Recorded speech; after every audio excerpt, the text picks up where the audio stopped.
पश्चिम Asia की धरती एक बार फिर महाविनाश के ज्वालामुखी पर बैठ चुकी है और शांति का जो गुब्बारा फूटा है उसकी गूंज पूरी दुनिया को दहला रही है। यानी कि सीजफायर युद्ध विराम की धज्जियां उड़ चुकी है और अमेरिका ने ईरान को नेस्तनाबूद करने की जैसे कसम खा ली है। केवल 24 घंटे यानी कि 24 घंटे के भीतर अमेरिकी सेना ने ईरान की संप्रभुता को तार-तार करते हुए तीसरा बड़ा और भयावह हमला बोल दिया है, जिसने जल, थल और नभ तीनों मोर्चे पर तबाही की नई पटकथा लिख दी है।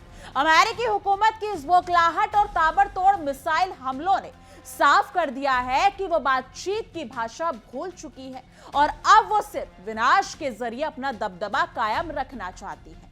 नमस्कार दोस्तों, आप देख रहे हैं इंडिया डेली 24x7 और मैं हूं आपके साथ तान्या त्यागी।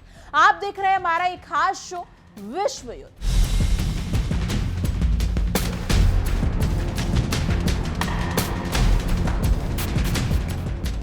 दरअसल बता दें कि खाड़ी के इस मुहाने पर महाविनाश का जो नंगा नाच शुरू हुआ है वो अंतर्राष्ट्रीय नियमों को ठेंगा दिखाने वाली सुपर पावर की पुरानी आदत का हिस्सा नजर आता है।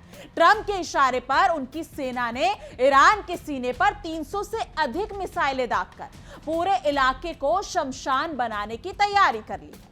अमेरिका का दावा भले ही ये हो कि वो अपनी और दुनिया की सुरक्षा के लिए ये कर रहा है, लेकिन हकीकत ये है कि इस आक्रामकता ने आग में घी डालने का काम किया है। यानी कि शांति की दुहाई देने वाला वॉशिंगटन खुद इस वक्त इस पूरे इलाके के लिए सबसे बड़ा खतरा बनकर उभर रहा है, जिसने एक हंसते खेलते क्षेत्र को जंग के अखाड़े में तब्दील कर दिया है। यानी कि गेहूं के साथ घुन भी पिसता है वाली कहावत इस जंग में पूरी तरह चरितार्थ हो रही है, जहां दो बड़े देशों की इस आपसी जिद में बेगुनाह नागरिक अपनी जान गंवा रहे हैं। ईरान की संस्कारी मीडिया अगर बात करें तो उसके हवाले से जो दर्दनाक खबर आ रही है वो अमेरिकी क्रूरता की गवाही देने के लिए काफी। दक्षिण पश्चिमी ईरान के कुचेकिस्तान प्रांत में मौजूद मैं शहर काउंटी के एक वाटर पंपिंग स्टेशन पर जब अमेरिकी मिसाइल गिरी तो वहां ड्यूटी पर तैनात एक निर्दोष सिक्योरिटी गार्ड की मौके पर ही मौत हो गई, जबकि 4 लोग लहूलुहान होकर जिंदगी और मौत की जंग लड़ रहे हैं। क्या पानी के इस बुनियादी ठिकाने पर हमला करना अमेरिका की बहादुरी का सबूत है? दरअसल अमेरिकी सेंट्रल कमांड यानी कि सेंटकॉम ने बड़े ही नाटकीय अंदाज में इस पूरे बर्बरता को सही ठहराने की नाकाम कोशिश की है। उन्होंने दावा किया है कि अमेरिकी समय के अनुसार शाम ठीक 5 बजे उनकी सेना ने ईरान पर दोबारा कहर बरपाना शुरू कर दिया है ताकि स्ट्रेट ऑफ हॉर्मुज से गुजरने वाले जहाजों को बचाया जा सके। लेकिन दुनिया जानती है कि अमेरिका की चोरी और सीनाजोरी की ये पुरानी आदत है, जहां वो खुद तो हमलावर बनता ही है लेकिन पीड़ित होने का ढोंग रचता है। खुद को वैश्विक थानेदार समझने वाला अमेरिका इस बार ईरान को घुटनों पर लाने के चक्कर में खुद दलदल में धंसता चला जा रहा है, क्योंकि ईरान भी ईंट का जवाब पत्थर से देने के लिए पूरी तरह तैयार है। देखिए हमारी एक खास रिपोर्ट हमारी सहयोगी नैना यादव के साथ। मिडिल ईस्ट में बीते 4 महीनों से ज्यादा समय से जंग जारी है और इस जंग की कहानी तो सभी जानते हैं, लेकिन आज आपको हम एक ऐसी सनसनी खबर बताने जा रहे हैं। अमेरिका को जिस बात का डर था आखिर वही हो गया। डोनाल्ड ट्रंप के करीबी का मर्डर हो गया है और ये जो मर्डर है, इस मर्डर की बात जैसे ही पब्लिक डोमेन में आई, ईरान में खुशी की लहर दौड़ गई और सन्नाटा पसर गया अमेरिका में। ईरान के टीवी पर लोगों को इसके लिए बधाइयां दी गई हैं। जी हां, बधाइयां दी गई अमेरिका में एक व्यक्ति की जान जाने पर। इस खबर के बारे में पहले जानते हैं। दरअसल हुआ यह है कि अमेरिका के जो करीबी हैं, अमेरिकी सेनेटर रहे लिंडसे ग्राहम की मौत हो गई है। अमेरिकी राष्ट्रपति डोनाल्ड ट्रंप के करीबी थे। कहने को तो उनकी मौत अचानक से हुई है, लेकिन पर्दे के पीछे ईरान का एंगल भी सामने आ रहा है, या ये कहा जाए जोड़ा जा रहा है। अमेरिका से बड़ी खबर यह आई कि डोनाल्ड ट्रंप के करीबी की हत्या हो गई है। लंबे समय तक अमेरिकी सेनेटर रहे लिंडसे ग्राहम की 71 साल की उम्र में अचानक से उनका निधन हो गया। उनकी मौत अचानक से हुई। लिंडसे ग्राहम की मौत को अमेरिका में दक्षिणपंथी विचारधारा वाले लोग साजिशों से जोड़ रखे हैं। लिंडसे ग्राहम इजराइल के हार्डकोर समर्थक माने जाते थे और ईरान के साथ अमेरिका की शांति वार्ता का सीधे सीधे विरोध करते थे। उन्होंने पाकिस्तान की भूमिका पर भी कई बार गंभीर सवाल उठाए हैं। और सबसे खास बात यह कि ईरान के समर्थन में जो प्रदर्शन हुए उनमें कुछ तस्वीरें लिंडसे ग्राहम की भी थी, जिन्हें मारने की बात लगातार कही गई थी। 5 दिन पहले आईआरजीसी ने सबके सामने सेनेटर लिंडसे ग्राहम की हत्या की मांग की थी। कुछ दिनों से यूक्रेन और रूस के बीच में युद्ध खत्म करने की कोशिश में वो विदेश में एक युद्ध क्षेत्र की यात्रा पर भी थे। लेकिन अब अमेरिका में ये सवाल उठ रहे हैं कि क्या ईरान के इस तरह के इस घटना को अंजाम दिया गया किसी तरह से साजिश को, या फिर ईरान ने किसी तरह से जहर के जरिए उनको निशाना बनाया। आइए जानते हैं कि लिंडसे ग्राहम आखिर ईरान के निशाने पर क्यों थे, आखिर क्यों वो इतनी ज्यादा चर्चा में रखे हैं। समझिए जरा। लिंडसे ग्राहम दरअसल अमेरिकी रिपब्लिकन सीनेटर थे। उनकी भूमिका काफी एक्टिव रही। कई बार हमने एक तरह से देखा ईरान पर जो बड़े प्रतिबंध लगे, जो सख्त प्रतिबंध लगे, उनके एक तरह से बड़े समर्थक वो एक तरह से रहे हैं। इसके अलावा हमने देखा आईआरजीसी को आतंकवादी संगठन घोषित करने का समर्थन करने वाले भी लिंडसे ग्राहम ही थे। ईरान का परमाणु कार्यक्रम उसे एक तरह से कंट्रोल करने के लिए, रोकने के लिए मुखरता से आवाज उठाने वाले लिंडसे ग्राहम थे। परमाणु प्रोग्राम का विरोध करते रहे हैं। कई बार ईरान पर जो सैन्य कार्रवाई की गई अमेरिका की तरफ से, इजराइल की तरफ से, उसकी वकालत भी लिंडसे ग्राहम की तरफ से ही की गई थी।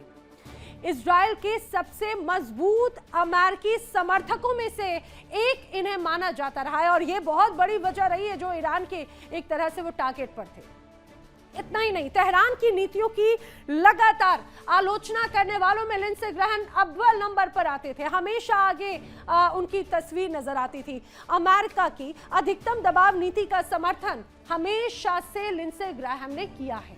अब जो ईरान का नेतृत्व है, उनके बयानों की कई बार एक तरह से निंदा भी करते हुए लिंडसे ग्राहम नजर आए हैं। ईरान समर्थक हलकों में अब उन्हीं विरोधी नेता के तौर पर माना जाता था और यही वजह है कि जब लिंडसे ग्राहम की मौत की खबर आई तो ईरान में बड़ा उत्साह था। ईरान में खुशियां मनाई गई, ईरान में एक दूसरे को बधाइयां दी गई। आखिर ये क्या वजह रही? इस पर अमेरिका और इजराइल से भी अब जांच की मांग उठने लगी है कि लिंडसे ग्राहम की जो मौत हुई, जो उनकी जान गई, क्या वो वाकई में सामान्य थे या फिर इसके पीछे कहीं ना कहीं ईरान का एंगल रहा है। इसकी सख्त जांच होनी चाहिए। और यही वजह है कि सिर्फ अमेरिका नहीं, इजराइल में भी उनकी मौत को लेकर कई सवाल खड़े हो रहे हैं। अब इजराइल की ओर से कहा गया कि 6 दिन पहले तेहरान से तस्वीरें आती हैं, तेहरान में रहते हैं लिंडसे ग्राहम, अचानक से उनकी मौत हो जाती है और जिन हालातों में, जिस वक्त में उनकी संदिग्ध मौत हुई, उसकी जांच तो बहुत जरूरी है। आपको यह भी बता दूं कि पूर्व सुप्रीम लीडर ईरान के आयतुल्लाह अली खामनेई, जब उनका अंतिम संस्कार कार्यक्रम चल रहा था, इस दौरान कई तरह के अमेरिका विरोधी पोस्टर्स दिखाए गए। अमेरिका में जिस तरह से नाराजगी साफ तौर से देखी गई, अमेरिका के खिलाफ नारेबाजी की गई, कई नेताओं की यहां पर पोस्टर्स जारी किए गए। जो आप तस्वीरें देख रहे हैं उन्हीं की तस्वीरें हैं। अमेरिकी राष्ट्रपति के सीधे आदेश पर हो रही इस तबाही के पीछे वॉशिंगटन का तर्क है कि वो ईरान के इस्लामिक रिवॉल्यूशनरी गार्ड कॉर्प्स यानी कि आईआरजीसी को उसके किए की सजा दे रहा है। सेंटकॉम के प्रवक्ता कैप्टन टिम हॉकिंस ने, यानी कि अगर देखा जाए तो एक रिपोर्ट में दावा किया है, यानी कि उन्होंने कहा है कि घराने के सामने सीना ठोककर कहा कि अमेरिकी लड़ाकू विमानों ने ईरान की क्रूज मिसाइल और एक आत्मघाती ड्रोन को आसमान में ही ढेर कर दिया है। यह बयान साफ दिखाता है कि अमेरिका किस कदर युद्ध के उन्माद में अंधा हो चुका है और उसे इस बात का जरा सा भी अंदाजा नहीं है कि उसकी ये हिकाम, अगर देखा जाए तो उसकी ये हिमाकत पूरी दुनिया को तीसरे विश्व युद्ध की तरफ धकेल सकती है। आसमान से गिरा और खजूर पर अटका जैसी हालत इस वक्त स्ट्रेट ऑफ हॉर्मुज के आसपास के इलाकों की हो चुकी है, जहां रविवार को अमेरिका ने विनाश का एक और दौर शुरू किया। यानी कि एक रिपोर्ट के अनुसार वॉशिंगटन ने सिर्फ जमीन पर नहीं बल्कि समुद्र में भी कोहराम मचाया हुआ है, जहां आईआरजीसी की छोटी नौकाओं, मिसाइल ठिकानों और एयर डिफेंस सिस्टम को चुन चुन कर निशाना बनाया गया। यानी कि एक रिपोर्ट में दावा भी किया गया है केवल एक रात के भीतर अमेरिकी बंकर बस्टर और क्रूज मिसाइलों ने ईरान के 140 से ज्यादा सैन्य ठिकानों को मलबे में ढेर कर तब्दील कर दिया है, जिससे ईरान की धरती लगातार कांप रही है। पिछले 3 दिनों का हिसाब देखें तो अमेरिकी सेना ने ईरान के 300 से अधिक ठिकानों पर हमला करके अपनी बर्बरता का एक नया कीर्तिमान स्थापित कर दिया है। इस बार हमलों की ये तीसरी बड़ी लहर ईरान के समुद्री तटों और हॉर्मुज के राजनीतिक ठिकानों पर टूटी है, जिसने दोनों देशों के बीच पहले से ही बेहद कमजोर हो चुके सीजफायर का जनाजा निकाल दिया है।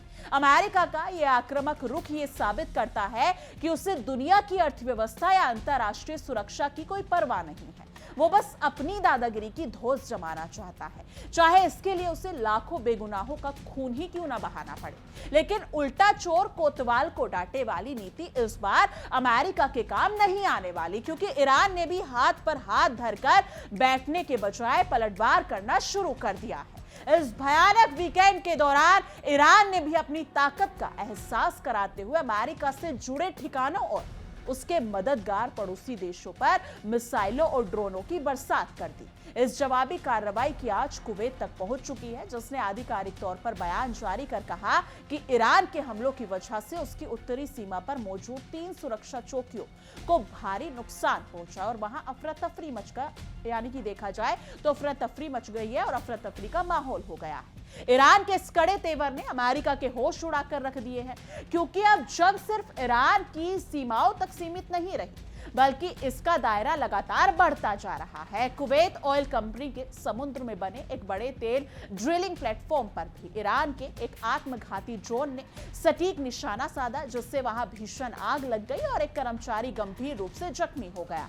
ईरान ने साफ कर दिया कि अगर उसके घर में आग लगाई जाएगी तो उसकी चिंगारियां पूरे मिडिल ईस्ट को अपनी चपेट में ले लेंगी और अमेरिका के सहयोगी को भी इसका भारी कीमत नुकसान और चुकाना पड़ेगा। यानी कि तेहरान ने खुलेआम दावा कर दिया है कि उसने कुवैत की धरती पर तैनात अमेरिका के सबसे आधुनिक और खतरनाक high mobility artillery rocket system यानी कि हिमार्स लॉन्चरों को पूरी तरह से तबाह कर दिया है। इस दावे से बौखलाए अमेरिकी सेंट्रल कमांड ने तुरंत रक्षात्मक रूप अपनाते हुए इस बात को खारिज करने की कोशिश की कि इस हमले में उनके सैनिक मारे गए हैं। यानी कि सेंटकॉम ने अपनी इज्जत बचाने के लिए बयान जारी किया कि इस पूरे इलाके में किसी भी अमेरिकी सैनिक के हताहत होने की कोई भी खबर नहीं है, लेकिन सच को छिपाना वॉशिंगटन के लिए अब नामुमकिन होता जा रहा है।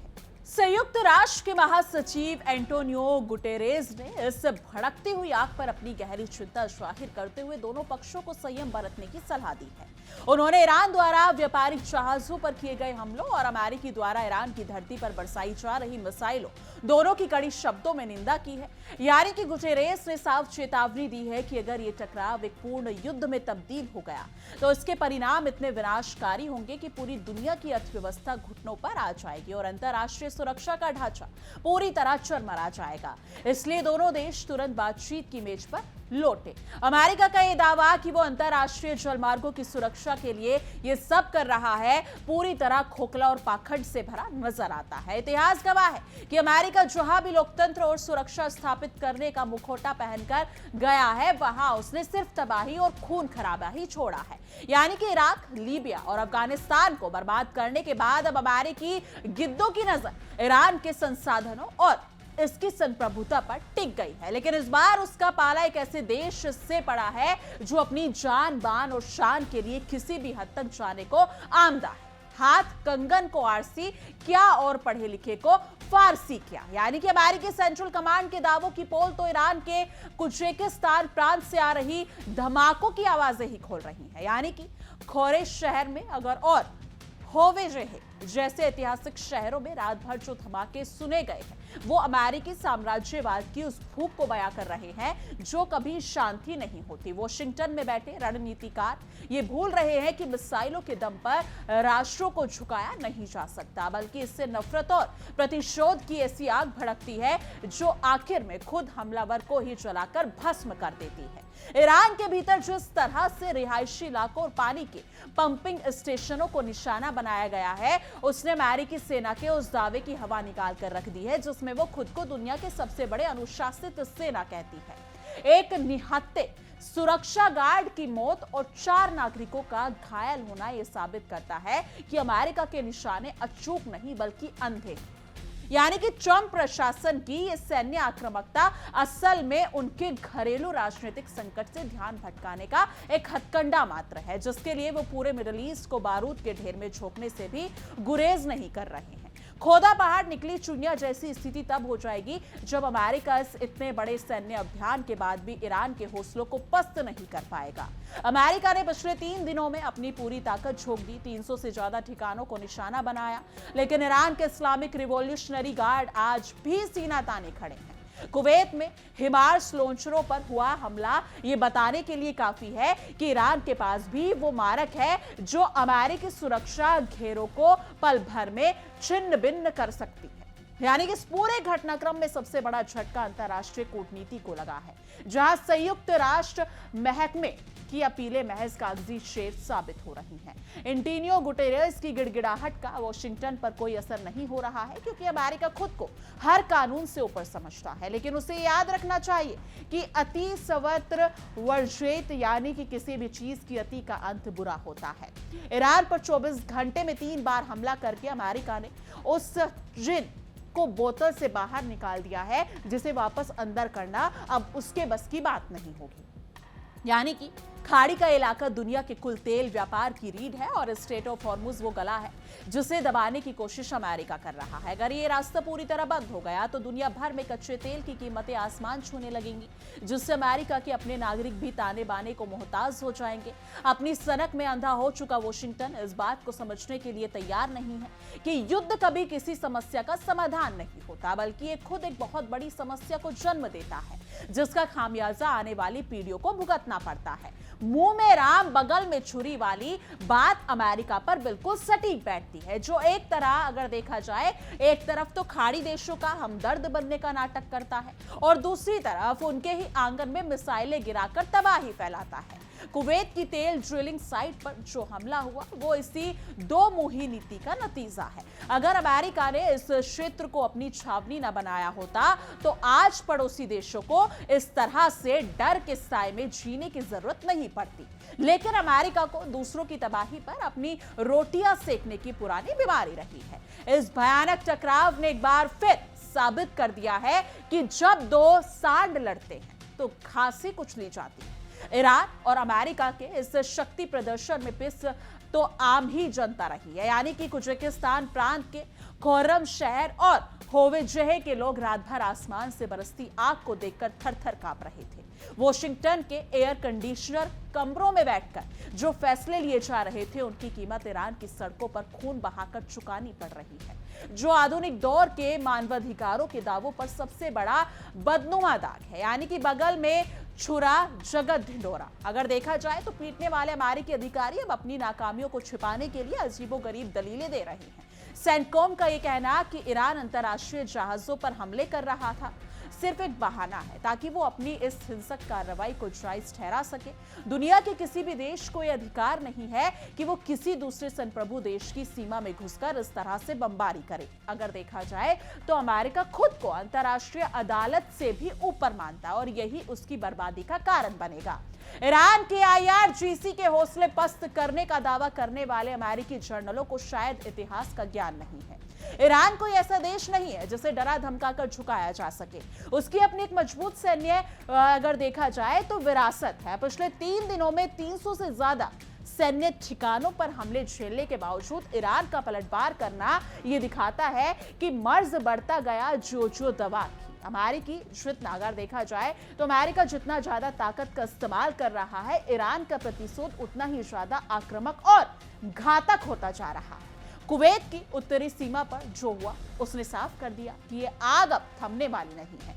3 चौकियों को तबाह होना केवल एक शुरुआत है। अगर अमेरिका ने अपनी जिद नहीं छोड़ी तो पूरा खाड़ी क्षेत्र इस युद्ध की भट्टी में झुलस जाएगा। अमेरिका खुद तो अगर देखा जाए तो 7 समंदर पार सुरक्षित बैठा है, लेकिन उसने अपने सहयोगियों को मौत के मुंह में धकेल दिया है। कुवैत जैसे शांत देश आज अमेरिकी हिमार्स लॉन्चरों की मौजूदगी की वजह से ईरान के निशाने पर आ चुके हैं, जो उनके लिए भारी मुसीबत बन गया है। यानी कि दूर के ढोर सुहावने होते हैं। इसी तरह अमेरिका की सुरक्षा गारंटी भी सिर्फ कागजों पर ही अच्छी लगती है। जब ईरान ने कुवैत में मौजूद अमेरिकी हिमार्स लॉन्चरों को निशाना बनाया तो अमेरिकी सेना ने तुरंत कह दिया कि उनका कोई सैनिक नहीं मरा। लेकिन सवाल यह है, क्या वो अपने सहयोगियों की चौकियों और तेल प्लेटफॉर्म्स की सुरक्षा कर पाए? बिल्कुल नहीं, क्योंकि अमेरिका सिर्फ अपने सैनिकों की जान की कीमत समझता है। बाकी दुनिया के लोग उसके लिए केवल शतरंज के मोहरे हैं, जिन्हें वो अपनी बिसात पर इस्तेमाल करता है। यानी कि एंटोनियो गुटेरेस की इस चेतावनी को हल्के में लेना पूरी दुनिया के लिए आत्मघाती साबित हो सकता है।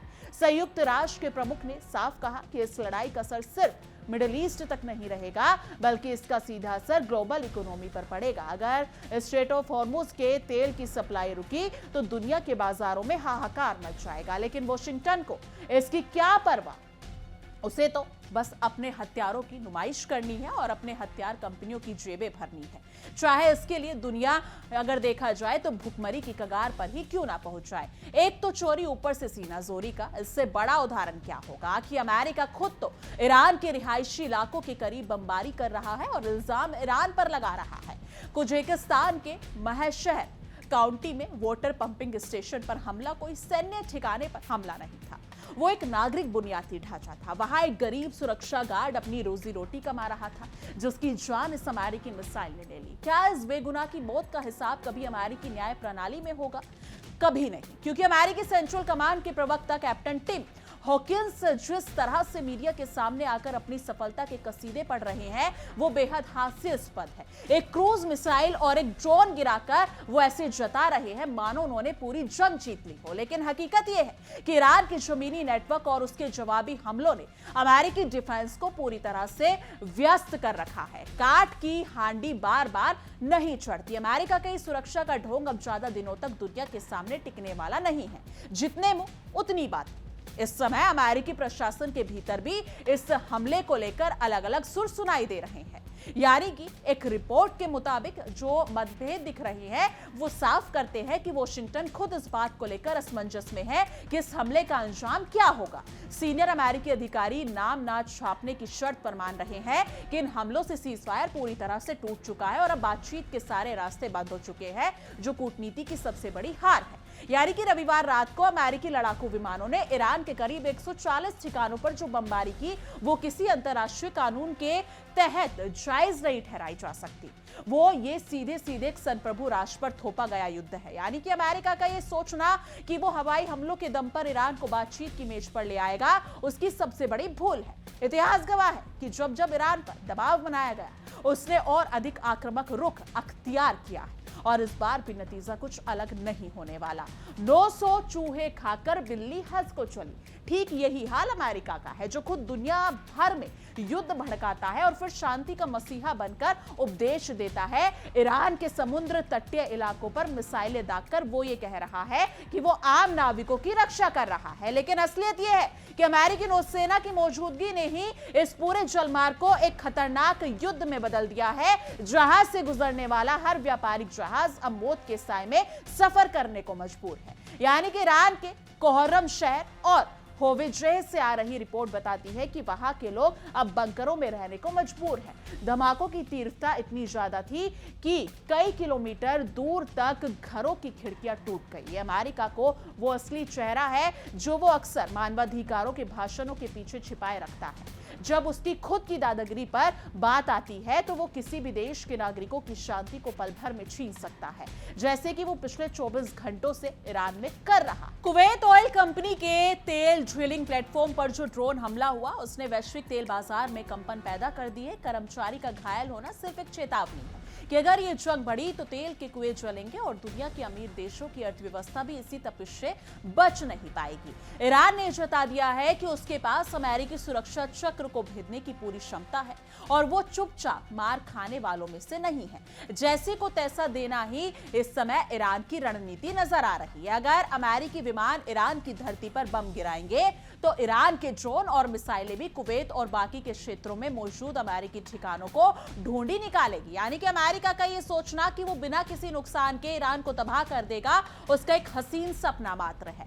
इस बार उसे हर एक मिसाइल का हिसाब देना होगा, क्योंकि ईरान का पलटवार बेहद सटीक और योजनाबद्ध है। यानी कि सेंटकॉम का यह दावा कि कुवैत में उनके हिमार्स लॉन्चर सुरक्षित है महज एक सरकारी बयानबाजी है, ताकि अमेरिकी जनता में खौफ ना फैले।